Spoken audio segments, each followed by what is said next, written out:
குழந்தைங்களுக்கு சளி பிடிச்சா இதை மட்டும் பண்ணவே பண்ணாதீங்க. என்னடா இதை பண்ணுங்கன்னு சொல்லுவாங்க, இதை பண்ணாதீங்கன்னு சொல்கிறாங்களேன்னு யோசிக்கிறீங்களா? இந்த வீடியோ ஃபுல்லாக கேளுங்க.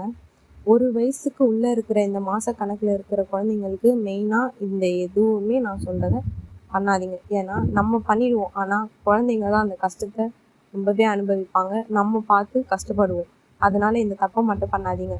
தைலம் தேய்க்கிறது, விக்ஸு தேய்க்கிறேன்னு சொல்லிட்டு இந்த மாதிரிலாம் பண்ணாதீங்க.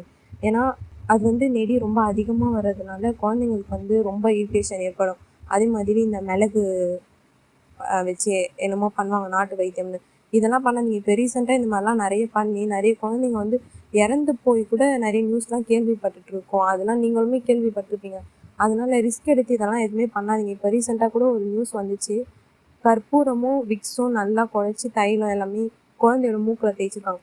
ஒன்றுமே இல்லை, வெறும் ஒரு தைலத்தை எடுத்து நம்மளே மூக்கில் தேய்ச்சோன்னா ரொம்பவே எரியும். நம்மளாலே அதுக்கு தாங்க முடியாது. அந்த பச்சை குழந்தையால எப்படி தாங்க முடியும்? இதெல்லாம் எப்படி யோசிச்சு தான் நீங்கள் பண்ணுறீங்களா, யோசிக்காமல் பண்ணுறாங்களா? இல்லை ஒன்றுமே புரியல. நம்மளாலேயும் ஒரு சின்ன விஷயம்னா தாங்க முடியாது, அந்த குழந்தைங்க பச்சை குழந்தைங்களால எப்படி தாங்க முடியும்? இல்லை வாய் திறந்து சொல்ல முடியுமா? இல்லை இதெல்லாம் தண்ணி போட்டு கொள்ள முடியுமா? ஒன்றுமே கிடையாது.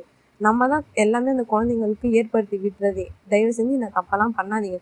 விக்ஸ்லாம் கோல்டு சரியாகும்னு யார் சொன்னால்? விக்ஸ்லாம் கோல்டுலாம் சரி பண்ணாது.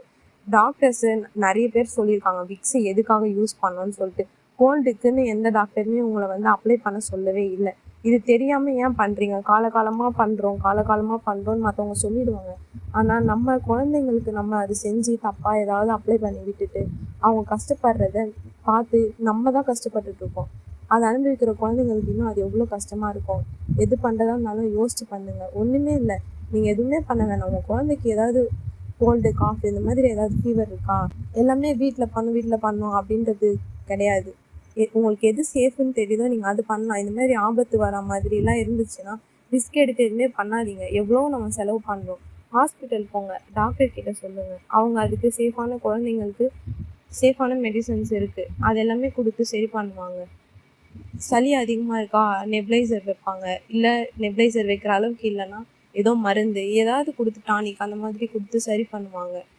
தயவு செஞ்சு இந்த மாதிரி எந்த ஒரு தப்புமே பண்ணாதீங்க. பண்ணுறதுக்கு முன்னாடி அதில் இருக்க ரிஸ்க் எல்லாத்தையும் யோசிச்சு பாருங்கள். ஃபஸ்ட்டு நம்ம அந்த இடத்துல இருந்தோம்னா நம்மளால் அது தாங்க முடியுமா யோசிச்சு பண்ணுங்கள்.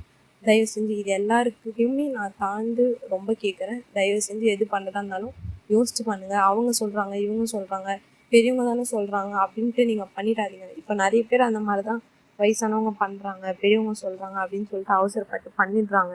அது தெரியாமல் பண்ணிடுறாங்க. இவங்க சொல்கிறாங்க இது சரியாயிடும் அப்படின்னு சொல்லிட்டு பண்ணிடுறீங்க. அந்த காலத்தில் பண்ணவங்களுக்கு அந்த பக்குவம்